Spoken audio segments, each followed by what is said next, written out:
Hello YouTube, Captain Mac here, and welcome back to the life of a virtual airline pilot. You may recall on our last flight we flew into, I believe it's called Memphis Regional, or Rogue Valley, Memphis, something like that. I keep forgetting, somebody mentioned it in one of the comments too, so my apologies. But we're going to be flying from here today all the way down to Tucson. Now, as is almost always the case, especially with default scenery, GSX is on its own program, so you can see we're quite far forward in the parking space, but that was the only way I could seem to get it to work properly. So that's what we're going to go with. Let's take a quick look at our plan of the day. And just for the record, I've been trying to get the sound to work when I'm not on P3D with the NGX, and it's just not happening. So I can't find the setting. I looked in the sounds and everything, I can't find it, but it's going to be a little obnoxious. I always find it obnoxious, but it is what it is. So here we have it, Rogue Valley out to Tucson International. We're looking at an air distance of 900 nautical miles. Looking at our fuel down here, it's trip fuel of 11,712 pounds, final reserve at 2,255 pounds, with a block fuel of 18,523 pounds. Coming down here to our payload, we got 149 packs on board, just a little bit of cargo. Obviously, we know that that's just auto-generated. I'm not too worried about it. We got more cargo than that, I can promise you. But anyway, total payload of 34,500 pounds, zero fuel weight 118,600 pounds. Takeoff weight is 136,600 pounds, which is pretty close to our max. Same thing with the, let's see, the landing weight. We're at 124,900. which is just under 5,000 less than our max landing weight as well. Taking a quick look at the route here. Pop this guy up. You can see up here from Memphis all the way down. Phoenix is our alternate, and then down to Tucson here. And let's look at the winds really quick. So we're looking at probably having some headwinds today. Not too bad though, the winds aren't too strong. That's at flight level 180. We're going to go all the way up to 370. This is up at 390. A lot of crosswind up there, but overall it's not looking too bad. So what do you say we hop on the flight deck here and get to work? Alrighty folks, so welcome aboard Alaska Airlines Flight 2112. Now my plan today was to use the POSCON network for the flight, but for some reason it's not letting me file the flight plan. When I try to do it through SimToolkit Pro, I'm getting an error, which I will try to remember to report over to them on their Discord. But then when I tried to do it directly through POSCON, it also gave me an error, and then it like logged me out and wouldn't let me log back in. I had to restart my computer. I'm not sure what that was all about, but I didn't try it a second time, mainly because I didn't want to restart my computer a second time. So jumping right in here, our flight planning and dispatch has been taken care of. So flight plan is obtained and filed, passenger cargo weights are set, fuel is calculated and ordered, weather briefing has been obtained, NOTAMs are checked and noted, and our charts are actually not ready for use, but I'll get them ready for use here shortly before we need to look at them. So aircraft acceptance is good, and taking a look then at our cockpit acceptance checklist. The parking brake needs to be set, which it is down here. Then battery needs to come on, which of course the battery's on, otherwise we wouldn't have any power on the aircraft. That's this guy right here. Electric hydraulic pumps all need to be off. That's the two in the center of the electric. They're both off. Landing gear is down. Start levers are in the cutoff position. Overhead fuel valve lights illuminated. That's these guys here, which they are. And fire warning system needs to be tested. That's way back here. So you're going to click this to the left. You get the lights. When you click it to the right, you get the bells. And then both sides of this one, you should get the green lights. And as far as I know, that's all you need to do for the fire warning test. If I'm wrong about that, somebody let me know. We are on ground power right now. You can see it's already turned on. We're not going to start up the APU yet. Emergency exits armed, so this is we can arm the lights, but we don't actually arm the doors. That's something that the flight crew does in the back, or the cabin crew. Signs both need to go on. We'll put those both to auto there. Recirc fan should be on auto, which is in the down position, so that's off. That's auto, easy days. Engine bleeds need to be off. And passenger boarding has commenced, and that takes care of our cockpit acceptance checklist. Alright, let's press on then. Again, we're not starting the APU right now. We'll do that right before we're ready to push back. No reason to burn up the fuel. They usually do it about 15 minutes before pushback anyway. Depending on how things go, we could be anywhere from 15 to 30 minutes before pushback, knowing me. So anyway, moving on with our overhead setup. If we jump back up top here, flight control panel, we want to make sure the yaw damper's on. It's not going to stay on. I'm sure it has to do with hydraulics if we're not running the APU. I'm not positive, but it won't stay on at least until the APU is running, so just something to keep in mind. Fuel pumps on as required, so right now all 4 of these guys are off. The 2 centers are on. We do have some fuel in there. We'll just leave them as is. Cabin utility and IFE passenger switches are both in the on position. That's the galley switch in this one, if I remember correctly. Let's see. Window heat all needs to come on, so we can test it first. Left click, that tests it, and then that's the overheat test. I'll right click that, and then go ahead and bring all 4 on. And then what else? Probe heat stays off, anti-ice stays off. System A and B switches on. Hold on, I got a cough. Always coughing in your face, right? Both system A and B switches on for the hydraulic pumps there. And then the electric low pressure lights go out, which they are supposed to go out, which they did, so we're good on that. Okay, moving on. Left and right packs both to auto, so left click those each once. Isolation valve needs to be open, which is all the way down. And pressurization panel. You know, I meant to do it just now, and I didn't check my altitude in Tucson. I did pull up my charts, of course, but I just didn't check my field altitude. 2643 is going to be our field altitude in Tucson. So we need to set our pressurization panel. So we're going to fly at 370.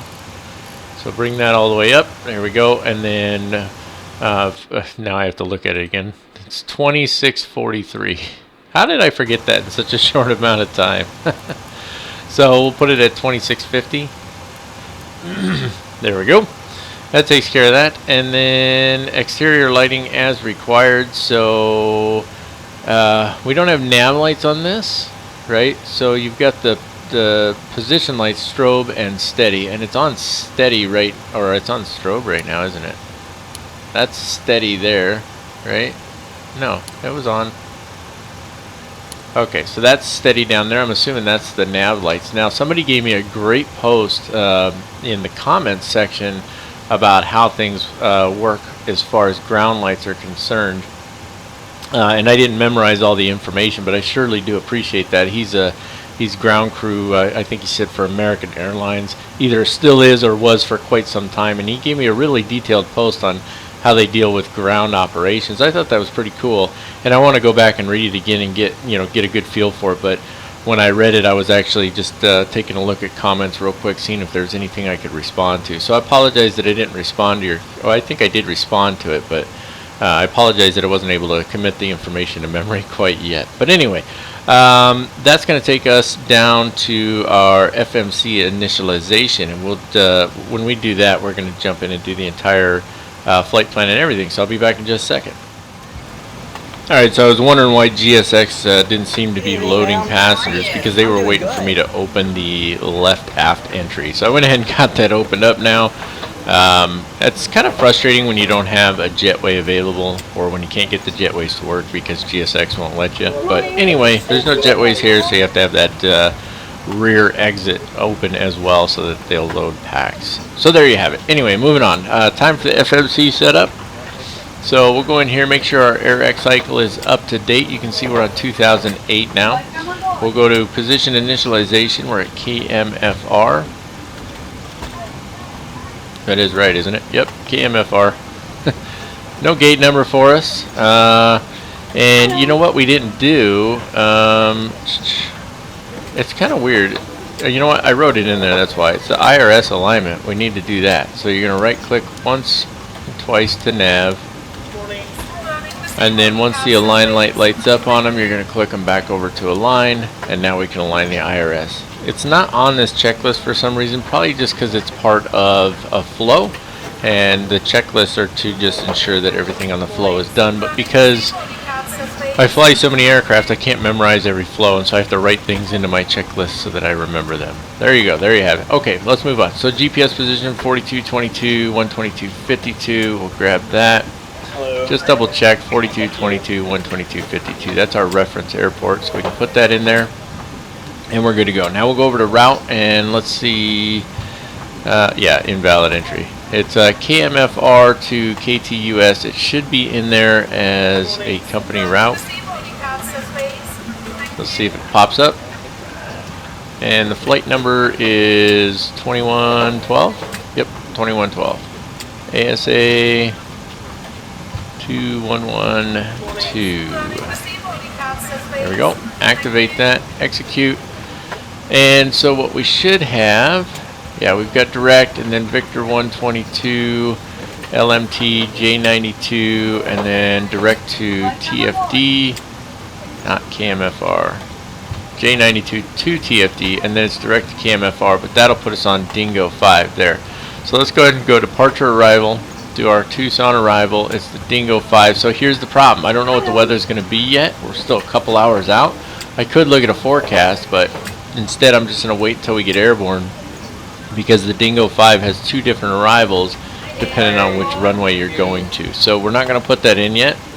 Let's go ahead and go to our performance initialization, and our zero fuel weight should be, let me just double check, 118.6. So let's just see if it pops up right. It's 118.4 is what it's showing on here, so that's going to be close enough. We're going to go 2.2 on the reserves. There we go. And then the cost index according to our flight plan is 47. So let's put it at 47. I'll probably bump it up. You know what? I'm not doing that. Let's do 85. We'll be good on fuel. Cruise altitude is flight level 370. Put that in there and execute it, and then go to our N1 limit. Now we are pretty heavy, and just taking an extra look here, our runway is 8,800 feet, so it's not a super long runway, not super short either, but I see no reason not to use a full takeoff, a regular takeoff. I mean, our altitude's not even that high. We're going to be higher at Tucson, believe it or not. So Tucson, we said, was what, 2460, something like that? 2643. We're at 1335 here. That's interesting when you think about it. We're up in Oregon, Vice being down in Tucson, but we're going to be at a higher altitude there than we are here. That's kind of cool. Anyway, we're going to use normal takeoff, normal climb.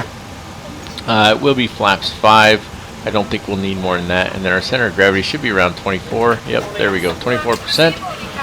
And because we haven't done a departure yet, it won't let us. It won't put in any V speeds, if you will. Now this is interesting here. I'm looking on my Navigraph over here. There are no, as far as I know, there's no departure charts showing up. Let me check though. There are departures showing up. We're just not scheduled for one for some reason, which is kind of strange when you think about it. We've just got direct to OED, but that kind of doesn't make sense, right? I mean, why go direct to OED? Let's see. There's a wow, that's a crazy looking departure there. You know what? Because OED is like straight out. It's kind of weird. We could use the Eagle 6 departure because we're taking runway 32. And that just puts us on vectors, is what it does. Wow, a couple of these are pretty wild looking, to be honest with you.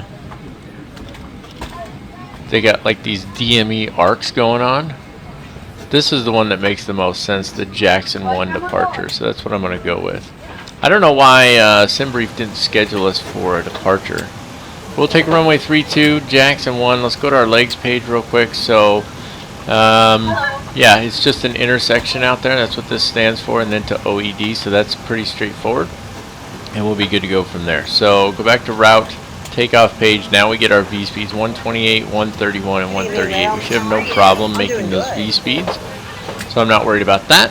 And that takes care of your FMC initialization and flight planning. Alright guys, moving on to our main panel setup. Minimums as desired. I like to keep those around 200 feet. Just looking at our departure right here. Let's see.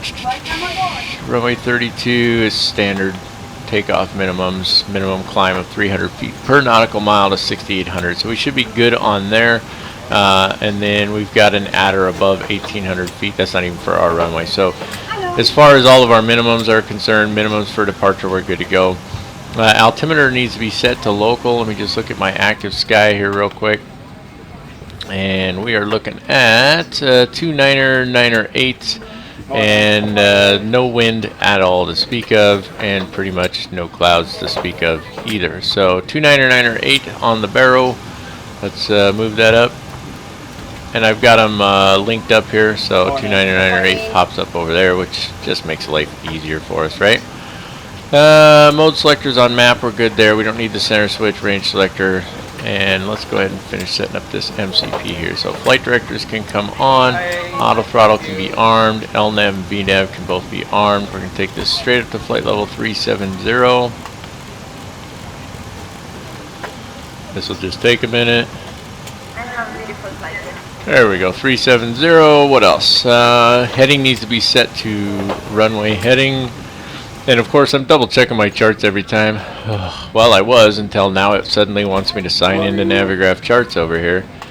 You know, that's just a little ridiculous to me that it keeps signing me out. Like, I don't understand why it keeps signing me out. I've got it, I told it to memorize my my info, or to remember me, but it's not doing it for some reason.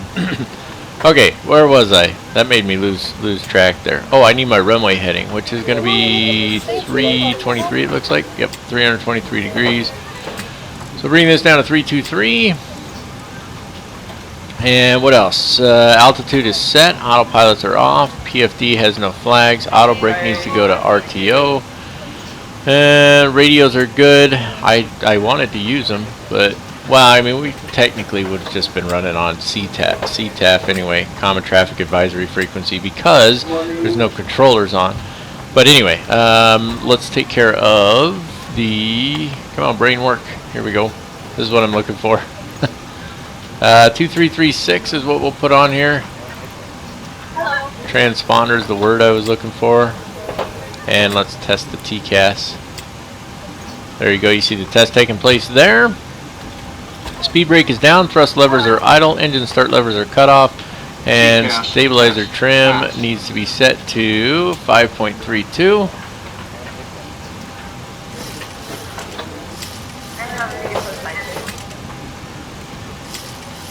That's too far. Come on. That's so touchy, isn't it? There we go. That's as close as we're going to get. And that is going to take care of our main panel setup checklist. Alright, we're about ready for a push and start here. Let's go ahead and get the APU fired up. Left click it once, left click it twice, and she'll fire right up. Well, it takes a second to get fired up, let's be honest. Let's see what else we got here. I'm just taking a quick look at our push and start checklist. Passenger boarding is completed. Passenger doors are closed and locked. Clearance for push is obtained. If we were using ATC, we would get permission to push. If we were on a CTAF, we would just announce that we were about to push and start. Start levers, let's see, throttles are idle, start levers are off. Packs need to be off as well. Right click both of these here. APU is just about up and running. We'll transfer power to that and then disconnect the external power. Bleed air pressure is checked. Fuel pumps all need to come on. And what else? Anti-collision light needs to go on. That's this one here. So that's basically the beacon light is what it is. And then that brings us ready to push. So let's send the power out from the APU. Turn the ground power off. Come down here and disconnect it. Ground connections, disconnect, and let's double check those brakes. Brakes are set. Disconnect that. Let me jump over here and start my A cars really quick. There we go. ACARS is started. Jump up to proper view, request pushback. And that'll get them up and running here. And so the way it's going to work is we're going to start with engine number 2. We're going to wait until the N2 is at 25%, even though it says 20% of my checklist. Everything that I'm finding really does say 25%. Hello, Captain.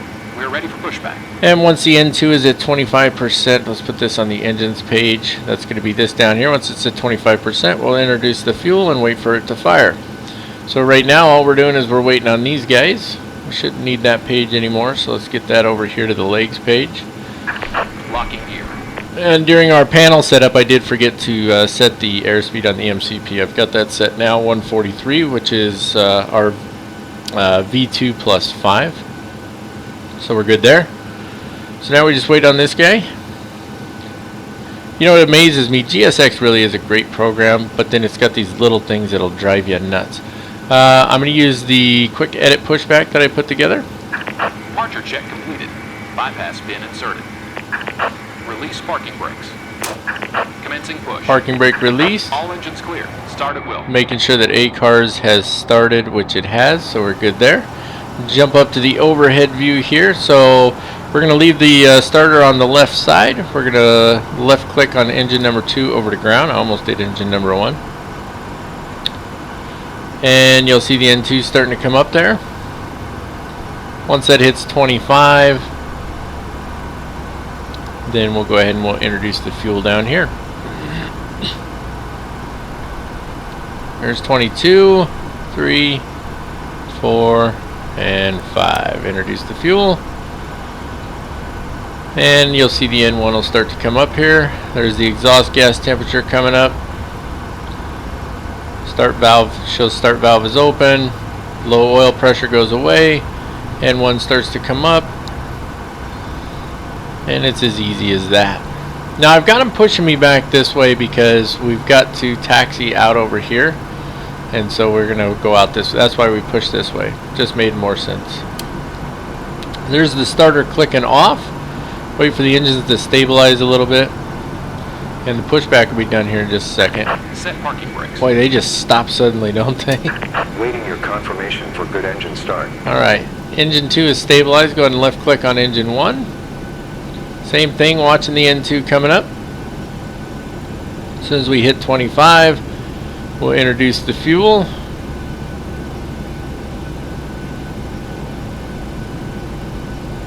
There's 20 right there. 4 and 5. Alright.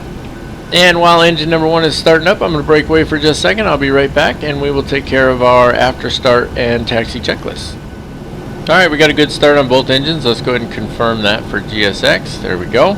Jump up top here. Engine generators both need to go on. Just click on these guys here. Easy days. Probe heat can go on as well. There we go. Anti-ice as required. Engine bleeds need to go on. 1 and 2. Packs can go on as well. We'll put those on auto. Isolation valve can go to auto as well. It actually says Unlocking gear. no, it says packs auto. Okay. APU bleed needs to be off. That's this guy right here. And then the APU switch can go off. Right click it once. It turns the APU off. Let's go ahead and get that yaw damper on. It'll stay on now. External lights as required. We do want our wing lights on now. Strobe lights aren't going on yet. And we don't need logo lights for because it's daytime. Master caution light needs to be off. Check the recall. Checked and good. And there we go. And that takes us right into... Ride is clear. Thank you. Our taxi checklist. So taxi clearance has been obtained. Again, using ATC, we would request taxi, or on CTAF, we would announce taxi. And then it just tells us what our taxi speed is and all that. That's the way my checklist is set up. But we do need to set flaps. There's okay. I'm not hearing it click. Oh, there we go. It's just quiet for some reason. Okay, so that should bring us to flaps 5 there. Just wait for those to finish coming in, make sure that works right. Let's get to a proper view here. You can hear the squeaking of my ridiculous chair tracker coming on a little jump. There we go. And my throttles were forward a little for some reason. Okay, let's get the brakes off. And let's go ahead and start taxiing. Oh, you know what I forgot? Oh, that's no good. That's no good at all. I didn't do a taxi and departure briefing, and I don't know if I just overlooked it on the checklist or what. So what I'm going to do here is, it's a short taxi anyway, so for simplicity I'm just going to stop here for a second. I'm going to knock out track hour coming off, knock out the taxi and departure briefing real quick. I do apologize for that. I'm usually pretty good about getting it. So starting up here with our briefing strip, again we're at 1335 feet KMFR. ATIS is on 127.25, ground on 21.8, and tower or CTAF on 19.4. You can also use Unicom on 22.95. Departure is on 24.3, and then Seattle Center on 24.85 when departure is inoperable. A couple of notes here. Birds are in vicinity of the airport. Prior permission is required for unscheduled operations with more than 30 passenger seats. And the terminal apron is closed to aircraft except scheduled air carriers and flights with prior permission. Interesting. Okay, so we are we're right next to the tower. Here it is right here. So we push back right over here. We're going to be taking runway 32, so it's going to be a right turn right in front of us here, all the way down Alpha to Alpha 1 and hold short of runway 32. Pretty straightforward, nothing too special there. Again, there are some takeoff minimums and obstacle procedures. They're not going to really be an issue for us if we take a look at our departure here. So they had a few departures. In fact, I want to just show you real quick. So like this guy here is pretty crazy looking, right? So if we were flying this departure, it'd be this right turn around here to Brute, then to land or to Aorous, and then it's like a DME arc out here. And this all has to do with terrain. But again, none of that's an issue for us because we're taking this guy right here. So on departure here, it's going to be climbing out at 323 degrees to this intersection, and then it's a slight right to 333 out to OED, which is our first waypoint, and then it's going to be on course from there. So pretty straightforward stuff as far as the taxi and the departure goes. Alright, got us holding short of the runway here, folks. Taking a quick look. Master caution light needs to be off. Recall needs to be checked, which it is. Flight controls have been checked. Now once again, I do not get flight controls coming up when I press this button down here. If I press it twice, everything goes away. Same thing with the engines. I can get the engines up here, but that's it. Like, those are my options. So, not really sure. Maybe if I do that and then system twice, nope, nothing doing. So, flight controls are checked, we're going to assume. Flaps are set to 5. Trim is set and checked. Flight directors are on. Takeoff briefing is complete. And that's going to take us onto the runway. So let's go ahead and get the lights on here. Landing lights. I didn't put my taxi lights on, did I? That's awesome. Way to go there, Captain Mac. Strobe lights on. Let's get to a proper view. Track hour coming on. A little jump. There we go. Give her a little thrust here to get going. Then you back it off because you don't need to go that fast. This thing will get moving too, but the ground friction modeling on it is not quite as good as it is with like the 777 or the 747-8. So, yeah. Anyway, as always, we want to use as much runway as we can for our departure just to be safe. So we'll pull it straight out here. Make sure we've got plenty of runway anyway, but it'd be great if we had like a good TopCat program. The one that's out there, it just isn't cutting it, guys. So if anybody knows where there's a good takeoff and landing performance tool that is being updated and will work for these aircraft, I'd sure appreciate it.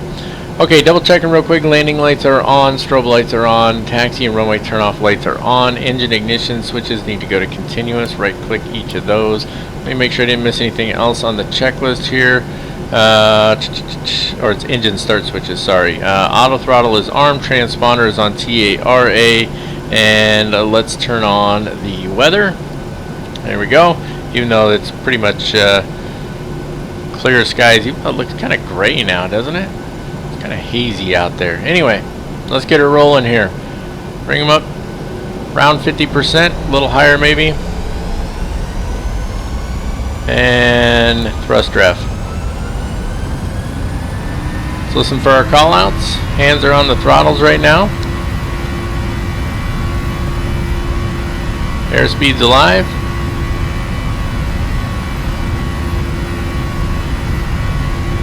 There's 80 knots.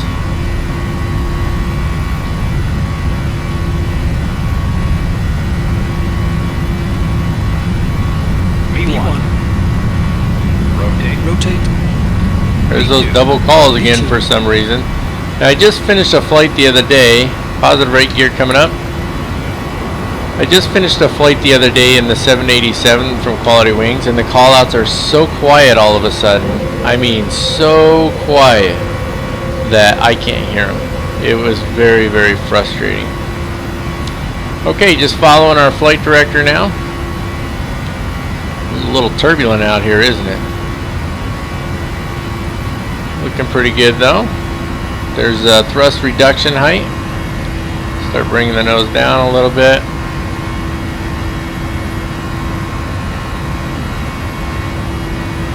Looking pretty good so far. Nose needs to come down a little bit more. We want to get that speed coming up.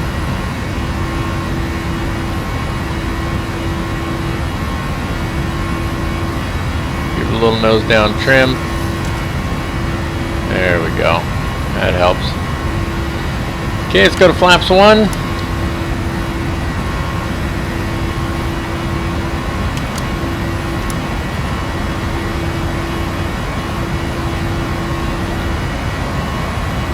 And go flaps up now. We'll be starting our turn here shortly.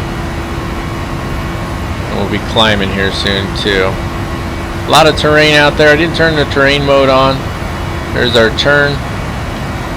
Watch out the nose doesn't dive on you.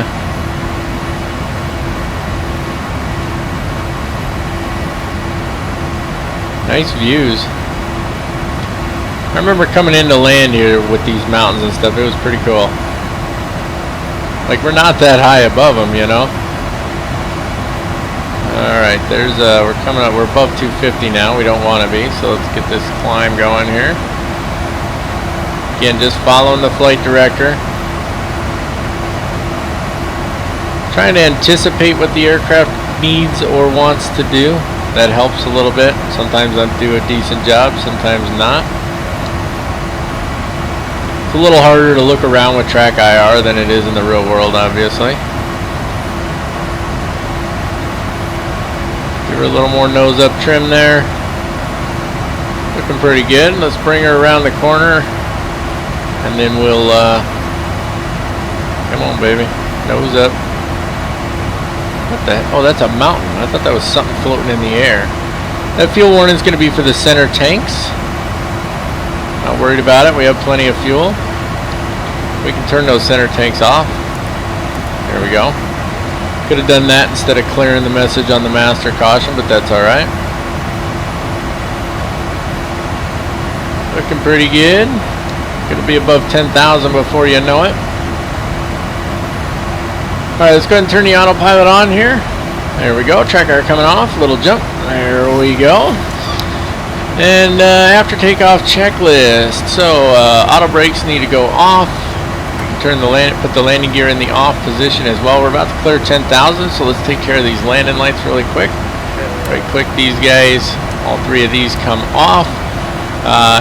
Engine start switches go to the off position as well, and then taking a look at our after takeoff checklist. The gear is up, the flaps are up, auto brakes off, gear off, and engine starters off, and that means, ladies and gentlemen, you guessed it, it is time for some of that obligatory elevator music.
Alrighty folks, we're just a little over 150 nautical miles from top of descent, and as always we got a little bit of housekeeping to do here. First of all, let's take a look at our departure and arrival. Now I did double check the wind. Well, I gotta check it again because I didn't remember it. Wind is 140 at something. Coughing in your face a little. 140 at 5 knots. Excuse me. It's either a cough or a throat clear or whatever, right? 140 at 5 knots. Visibility is plenty. So we are going to be taking runway 11. We'll be flying the ILS today. I've already grabbed it. Just show you real quick. So we chose ILS runway 11, and it's the Dingo 5 arrival for runway 11 left. 11 right. Oh my goodness, my throat won't clear here. There we go. That's better. Okay. 11 right is it's just a smaller runway. It's pretty narrow. It's plenty of length, but there's no reason to land on it really. Anyway, so we've done that. Let's do our initial reference here real quick. Maybe. There we go. So we're going to do flaps 30, 133 knots. It'll probably be 1 or 2 knots slower when the time comes, but that's alright. As far as our setup goes here, jump up top, and we're looking at 6,000 feet at Lipty. You're going to see this all in the brief here in a minute. Glide slope intercept is at 2,800 feet. Initial approach at 4,600. So we're going to do 4,600 on here. So we'll set this to 4,600. That's too far. There we go, 4,600. And let's take a look at our arrival and approach briefings.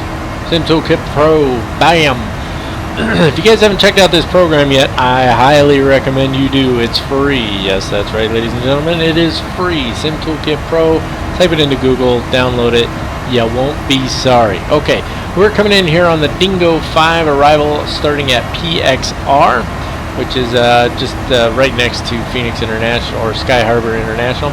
From there, we'll hang right to 163 degrees down to Stanfield VOR or TFD. From there, it's a left to 133 down to Baser, then Dingo, and I think we got rid of Mava because the approach for runway 11. So I think it's from Dingo and then over here to what you're going to see here in just a second. 123.8 is the ATIS, airport elevation 2643, and as always, transition altitude is 18,000 feet. Okay, looking at the approach then, there it is, the ILS runway 11 left approach. ATIS again 23.8 approach on 19.4. Tower is on 18.3. Ground on 24.4. Localizer frequency is 111.7 with a final approach course of 123 degrees. Intercept no, this is your initial approach fix here at POSIB, 4,600 feet. That's what we just put into the MCP. And then, I'm sorry, that is the glide slope intercept. I was looking here when it said 2,800. 2,800 is your ILS decision altitude.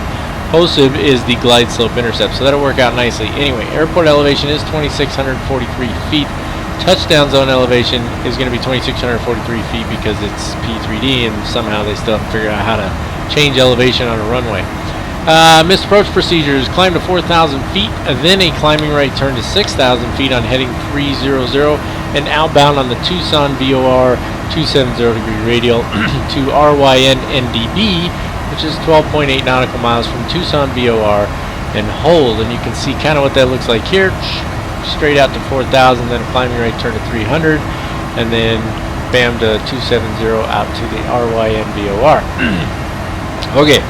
So coming in, we're going to go from Dingo to Takoob, and then a right from there, 123 on the final approach. Of course, Lipty, Wasson calls POSIB, that's our glide slope intercept, and then Parks, and I don't think Hugic, I don't think that's even put in there. You can see on the profile view here out of Lipty, 6,000 feet, 5,500 at Wasson, 5,000 at calls, 4,600 at POSIB for glide slope intercept, and then Parks is 3480. I forget what Mauser stands for. Oh, I just went over all these recently. But anyway, Pappy lights on the left-hand side. Mauser is our lighting configuration. There's your little pictogram for your missed approach, and so on. And then again, it's straight in ILS. There's no categories or anything on this. Decision altitude 2,800 feet. So we need to set that real quick. Okay, I'm done talking about it. Let's do it. So 2,800 feet on the barrel. Wow, it's gonna take a minute. This is where, like, you can change it so that it's like I have it on rotary, right? But you can change it to what do you call it? Where you click it and hold it, so it's like spring-loaded, kind of. Because I guess in I don't know about the 737, but like in the 777 or the 747, in real life, that's what you do. Is it's not a rotary knob. You just kind of click it to one or turn it to one side. It's like spring-loaded and hold it, I believe. I could be wrong on that, but anyway, moving on. Well, we're not moving anywhere until we get this up to 2,800, which is going to take a minute. You guys having fun watching me try to scroll this up to 2,800 feet? There's actually nothing else we need to do except get this to 2,800, and then I'm just taking a look while I'm scrolling here. Yeah, other than transition altitude and bringing on the landing lights. Is that maxed out? No, I just moved my mouse while I wasn't looking at the screen. Almost there. Who had fun with that? And there we go. 2,800. That took a minute, didn't it? Probably would have been easier to just do the radio and put it at 201 feet. Anyway, there you have it. That's our descent procedures, arrival, and approach briefing. So I will see you guys when we're getting close to the approach. Alrighty, folks. We're just about 3.5 miles from Takub or Tasub. I have no idea how you're supposed to say some of these. Just about at 10,000 feet here, slowing to 240, looking pretty good all around. Bring the landing lights on here shortly. Oh, excuse me. And once we do that, we'll take a look at this approach checklist, and we'll be raring to go. Our speed did change just by 1 knot, as I expected it would. 132 rather than the 133 that it was before. So there we are, passing 10,000 feet. Let's go ahead and get those landing lights all on. We can turn taxi light on too. Technically you don't need it on until you get on the ground. Let's take a look at this approach checklist here. The approach is selected and briefed. Again, it's going to be the ILS for runway 11 left. Nav radios need to be set for the approach, so it's 111.7. So let's go ahead and set those real quick. That's the bottom 2 radios here. So put that to 111.7. You need to set both of them in the 737. So there's 111.7 and 111.7. There we go. Both of those are set. What else? Approach intercept says speed 180. We're going to be over that. That's going to be fine. It should work out nicely for us anyway. Landing lights are on. We're not going to be using the auto brakes. I don't think we need them for this. We've got like 11,000 feet of runway, so I think we'll be fine on that. Auto spoilers need to be armed. We'll arm those when we get a little bit closer here. Engine start switches need to be on continuous. And once we hit the final approach fix, gear down, flaps for landing, all of that good stuff. So we're we're close enough in, actually. Let me bring this down a little bit for you. We can go ahead and let's grab the localizer here. So hold on, brain doesn't want to work. Localizer switch, there we go. And then the approach switch is right below it. I'm literally, my mouse is right on it. I'm like, where's it at? You can see it grab the localizer immediately.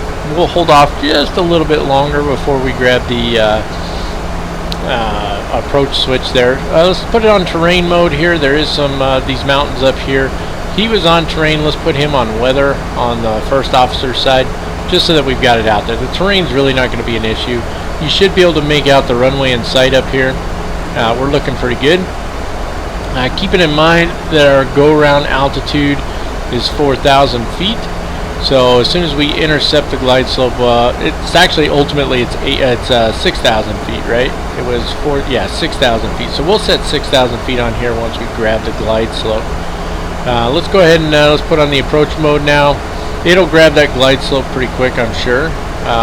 We are a little ways out, so not too concerned about it right now. Speed's coming down now, 199. Ultimately, again, we're going for 132 plus 5 is going to be 137. So let's go ahead and let's take over the speed here. speed intervene, and let's bring this down to 180, because that's what we want to intercept at, right? Give or take a little. So 180, let's go and bring in the first setting of flaps here. Still on VNAV path, looking good.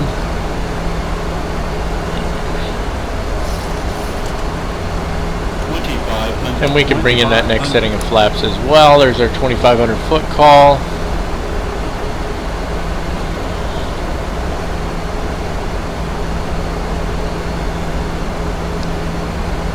There it is, coming in nicely. I turned the traffic off already. It's unfortunate that I have to do that, but it just, the AI traffic just, it cuts right in front of you and it's just nothing but trouble. Bring that down to 5. Everything's looking good here. We can go ahead and let's bring that speed down to 160. Next setting of flaps coming in. Let's do 165 for the moment here.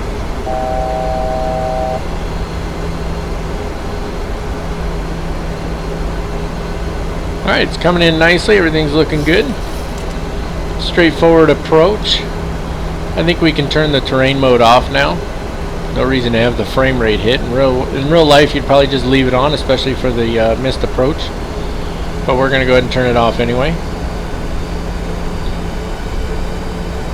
And we're coming in nicely. There's really nothing to do except just kind of ride it out.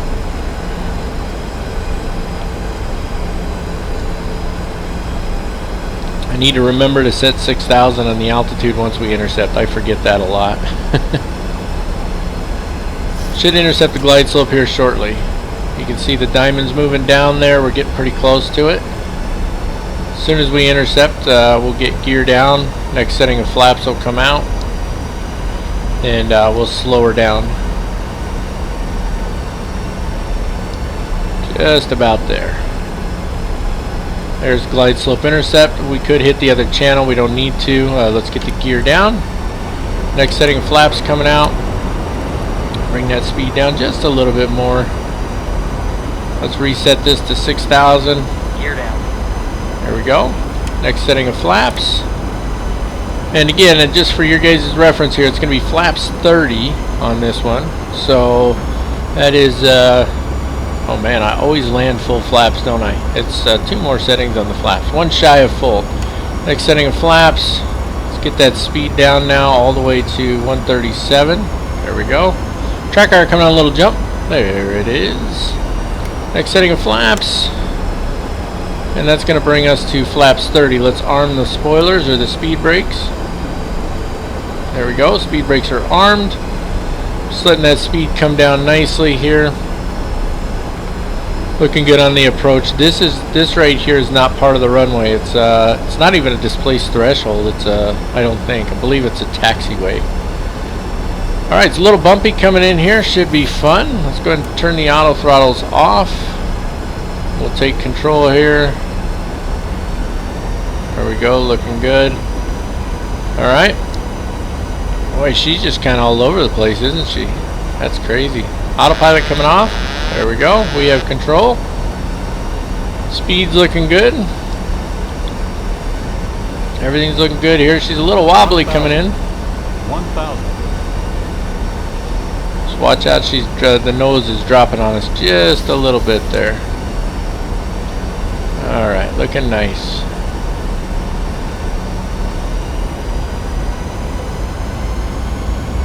Little thrust coming in here. We need it.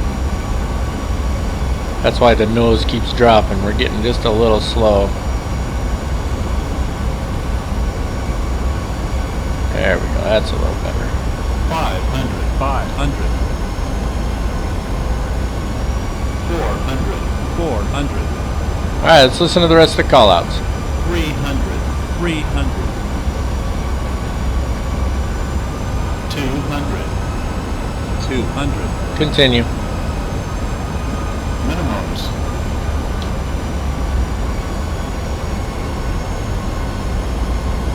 100. 100. 50. 40. 50. 30. 40. 30. 10. 20. 10. Oh, That sucker came down a lot harder than I wanted. That's one of my worst landings ever right there. Minus 325. That one was a little embarrassing. I flared. I just flared just a second too late. That was a shame. You know what? We all have some bad landings. I was hoping for a nice smooth landing, but I didn't want to float it. I mean, that's not a hard landing, believe it or not. An average smooth landing is probably right around 200 feet per minute. So it's not super hard, but it's not exactly gentle either. That's alright. Can't get them all perfect. Let's get her off the runway here. Get those flaps coming up. Spoilers are already down. Looking good. Get her around the corner here.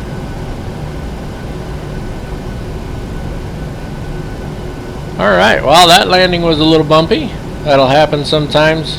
Again, maybe a little embarrassing, but I've had worse. I've honestly had worse, so. Alright, get her rolling along here. Flaps coming all the way up. Let's get those landing lights off now that we're around the corner. Taxi lights can stay on. Strobe lights can go to steady now. And APU needs to be started. There we go, that's starting up there. Let's take a look at this after landing checklist here. Speed brake lever is up, flaps are up. Probe heat needs to go off. That's all the way up here. There we go. Engine start selector switches go to off. Both of those. Landing lights are off. Taxi lights as required. Strobe lights are off. Flight directors can go off. Off and off. And transponder to standby. Oh, I can't get to it from there. There we go. Transponder to standby. We need to turn his weather radar off. And our terrain radar is already off, so we're good on that. APU is started. That takes care of our after landing checklist, and I will see you guys when we're done taxiing and getting ready to pull into a gate. Alright folks, let's get her pulled in here. Turn the taxi lights off so we don't blare them in their face. Little thrust, we come around the corner here. And let's see how well we can get her lined up, huh? He's not even giving us directions, is he? So, oh, there we go. Now he's giving them.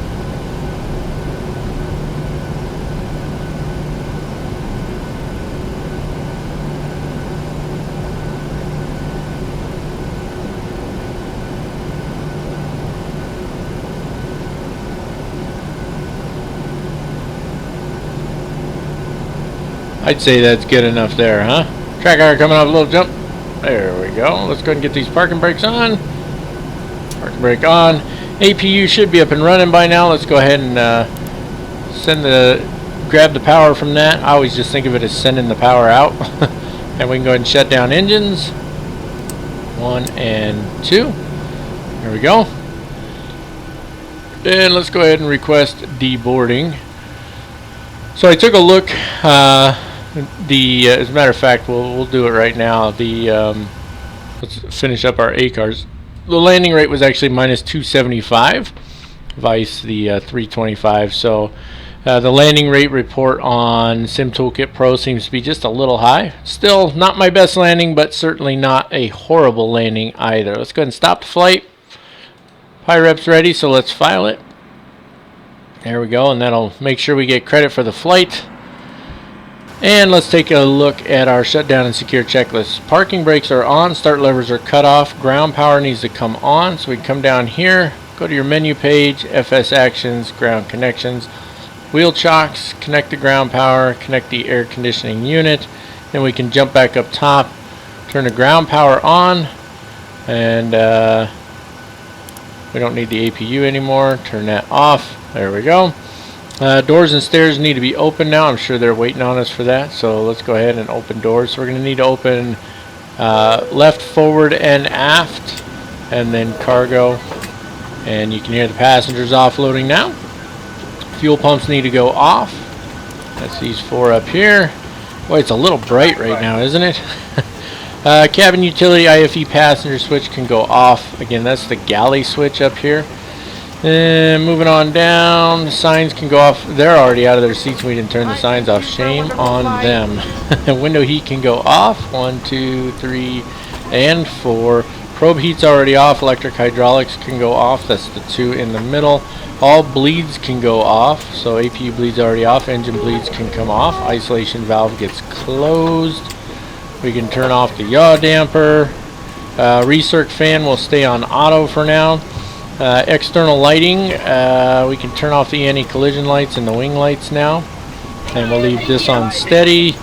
And then the battery will stay on, and we're going to wrap it up right there. And that means that's it for this one, ladies and gentlemen. I do hope that you enjoyed the flight. I know I did. I'm having a good time with this series. Life of a Virtual Airline Pilot has been going for quite some time now. As you can see, we are here in Season 4, and we are going to press on. This series will probably never really go away. But anyway, it is what it is. I'm having a good time with it, and I hope that you guys are as well. If you haven't already done so, smash the subscribe button for me. Click on the little bell to get notifications. If we can reach 10,000 subscribers by the end of the year, we will be doing a giveaway of some sorts related to Flight Sim, of course. Give the video a thumbs up if you're enjoying the content. That lets me know that I'm doing a good job. And if you think I'm not, go ahead and give it a thumbs down. But please give some sort of kind and yet constructive criticism down in the comments section. I've gotten a few comments that were critical, but not necessarily kind or constructive. So typically if I get a comment that's nasty, I'm just going to delete it. So please don't bother with that. That's it. That's all and no more, ladies and gentlemen. Until next time, as always, keep the blue side up unless otherwise instructed by ATC. God bless you all and have an absolutely wonderful day.